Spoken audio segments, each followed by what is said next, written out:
Alrighty, so today's video is going to be focused more on a guide for those younger Christians who don't really know what kind of Bible that they should be reading or what kind of one they want to read, or kind of all these different issues of like, well, there's so many different translations. Where do I start?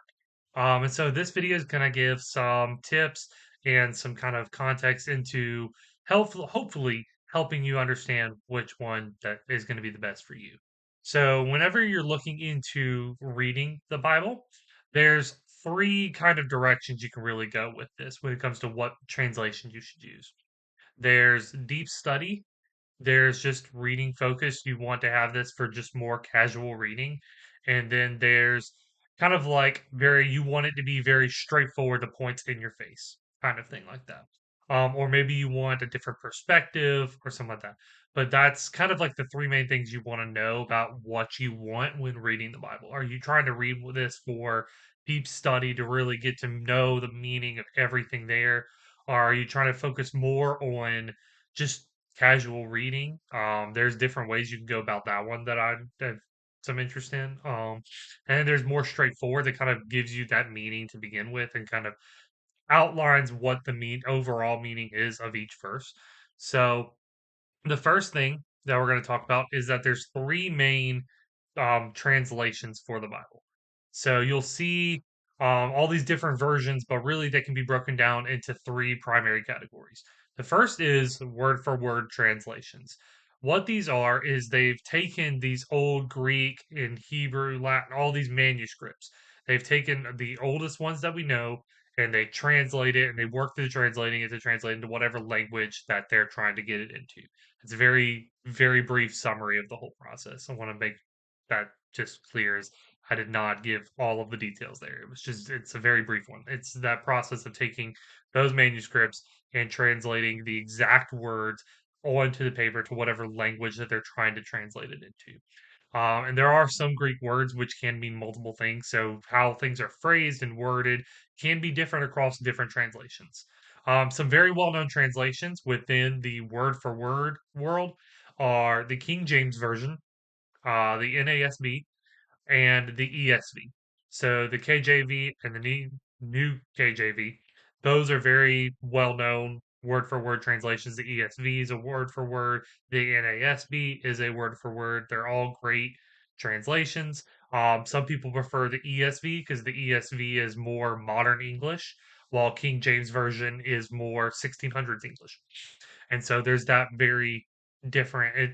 The King James Version can be a lot harder to read at times. The NASB was written around the late 1900s, and it is a really good word for word translation as well. It gets updated every now and again. Same with the ESV and the New King James to kind of keep with the times and make sure that things are still, understandable as we kind of evolve, as the English language evolves, or how language in general evolves. The second main type of Bible translation that I'm going to cover is the meaning for meaning. So, what these translations do is they're focused less on translating the exact words of every script or every passage of scripture in every verse, and more focusing on what the meaning was for those verses. So what they're doing is they're translating it in a way to where the very meaning of what that verse is clear to the reader. And so it's a matter of for those that maybe aren't as great when it comes to just kind of digging into each sentence and sentence structure and context and stuff like that.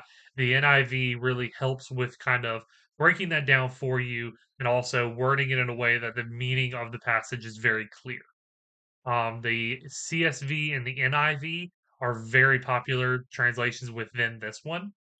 And it can be really great for just more casual reading of just sitting back and just reading through it because the meaning is right there. You don't have to really sit in it and read it and just kind of look over it for a little while. The third main type of translation, which is one that I would generally recommend avoiding at all costs, it's the paraphrase translations. These can be decent for devotionals where you want to see this other person's perspective on the scripture, but these translations are ones where it's paraphrased. All of the wording and stuff, they kind of work off the word for word and then they paraphrase all of it to match what their perspective is of these translations and stuff like that. It's very complicated. Well, I wouldn't even say complicated. It's very dangerous because it's taking in someone's perspective of it. They could completely warp what actual piece of scripture really means. And some common ones within that kind of category are the Message translation and the Passion translation. And I would recommend just looking at what's in the Passion translation. Avoid it at all costs. Just don't even bother picking it up unless you're reading it to see what they did. And so, kind of concluding this video and drawing it home, there are kind of three main things to talk about here again, and that is what you're looking for. If you're looking for more of like a deep study, these are also my recommendations. If you're looking for a deep study, I would recommend something along the lines of a word for word. And I'll have a video posted about talking about helping with guiding the process of actual doing more involved in deep Bible study for the viewers. But I would recommend a word for word for the more deep studies so that you can really break down to what every single word in the passage is saying. So you can kind of delve into that, delve into the context, and fully understand every applicable point of that passage. For more casual reading, I would recommend something along the lines of a meaning for meaning translation, just because it's very straightforward. It's right there. It gets it to you. It gets the message across to where if you want to read more, just relax, to lay back, and just read just to read, a meaning for meaning translation can be great for you. And I would recommend when it comes to just the third thing is avoid I would recommend just avoiding paraphrase translations unless you really know how to handle one of those because they can be dangerous. But overall, use what will work best for you. There's not a lot of areas where you can truly go wrong. The King James Version is still fantastic. The ESV is a good translation. The NASB is a great translation. The NIV can be a fantastic Bible translation. They're all good. They are all without error. So you can pick whichever one you want within that area.